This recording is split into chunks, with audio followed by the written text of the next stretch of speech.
Hi, my name is Jeff Shee, and we are the Healthy Living team consisting of Michael Bales, Andrew Nowotarski, Gennaro Salerno, and myself. Here we will be presenting our final briefing on the managed weight loss system. Our presentation is divided into two parts. First, we will go over our project lifecycle. Next, we will provide an overview of our application. We completed the project following a typical project lifecycle organization with 4 phases: initiation, planning, implementation, and closeout. In the next slides, we will go over each phase of our life cycle. Our initiation phase consisted of the project definition and research. The project definition was guided by the requirements covered by the project deliverables. Research was an important aspect of the initiation. You may find the bibliography of our research on the soft copy of these presentation slides. For the planning phase, we will talk about establishing scope and our Gantt chart. The planned scope of the project was to design an app where patients and healthcare providers can interact in real time. Patients would enter the necessary amount of observations and the provider would be able to monitor their progress. To address calories burned, the research literature showed that we needed to collect physical observations, such as skin fold, chest, waist, and forearm circumference, age, body weight, and daily physical activity. We also needed to track calories consumed. Some of our research sources added alcohol as a factor, but we needed more sources to establish how to deal with this observation, and we decided not to include it. For a full list of the scope of the observations we included in our app, please refer to the soft copy of these slides.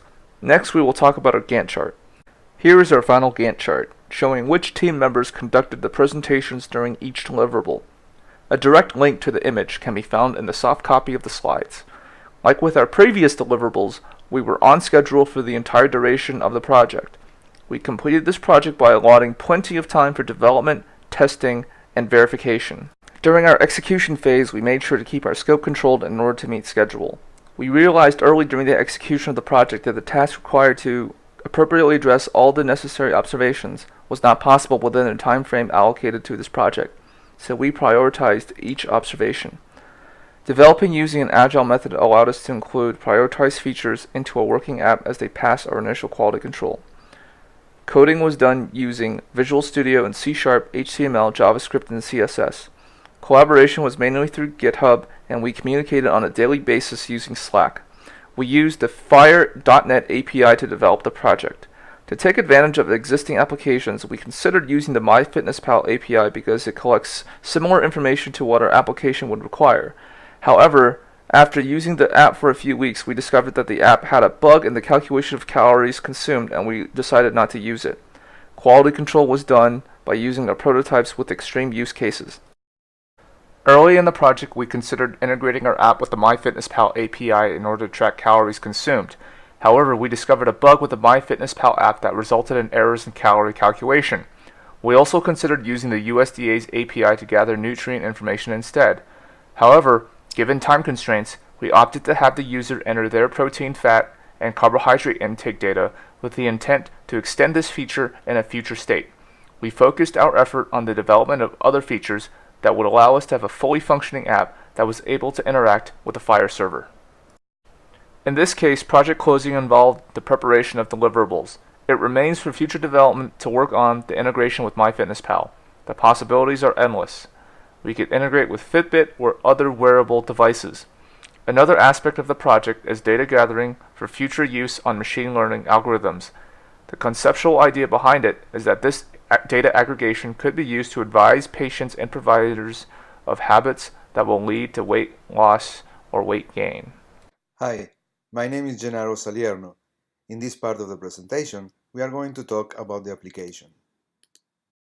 The functionality of our application is supported by its usability and design and is based on innovation. According to the National Academies of Sciences, energy intakes above the EER, or estimated energy requirement, will result on energy gains. In other words, if calories consumed are greater than calories burned, the result is weight gain. None of the apps we reviewed addresses this issue, hence the innovation of our application. The design is based on the architecture we presented on Deliverable 2. The UI design is uncluttered and simple, providing a high degree of usability. At a high level, the app guides the user to keep track of 6 observation groups: blood pressure, heart rate, calories burned, calories consumed, water drank, and body weight. This is the welcome screen. Here you can log in or register a new account. We are going to register a new provider. Click register, then make sure you hit the provider radio button and start entering email, first name, last name, and password.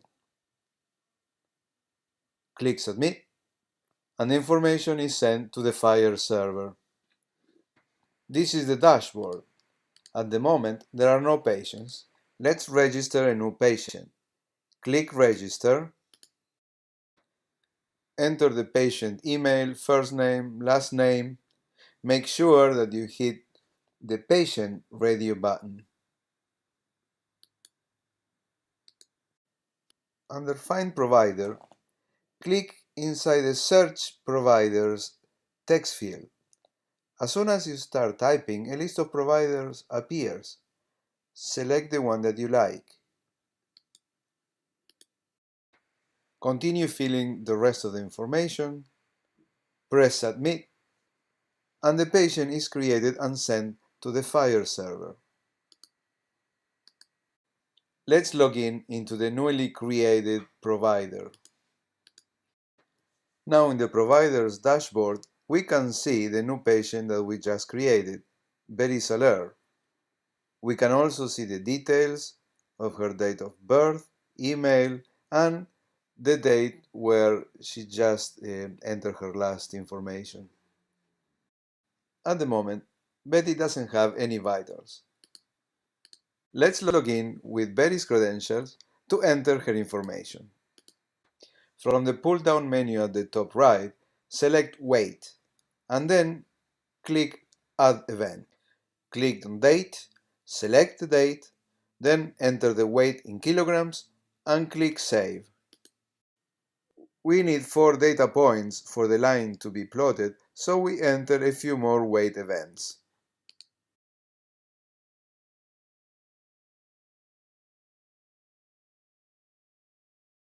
Now we can graphically see how the weight of the patient changes through time. Betty can follow the same procedure to enter any additional information. We are seeing now the steps to enter macronutrients. We also need 4 data points to show a line plotted, so we are going to keep entering some information. Normally, a patient would be adding this information as they go along throughout the day and throughout the week. We are entering now calories burned. We don't need to follow any particular order, as everything is getting saved as we go along. Every time we press the save button, the information is being sent to the FHIR server as an observation using the patient ID, the date, and the appropriate LOINC codes. The graphics show the aggregated amount of calories in and out, and also their difference.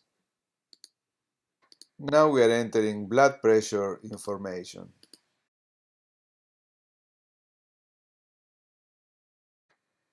And after 4 data points, we can see the graph. Betty can follow the same procedure to enter the rest of the information, and everything is always visible on her dashboard.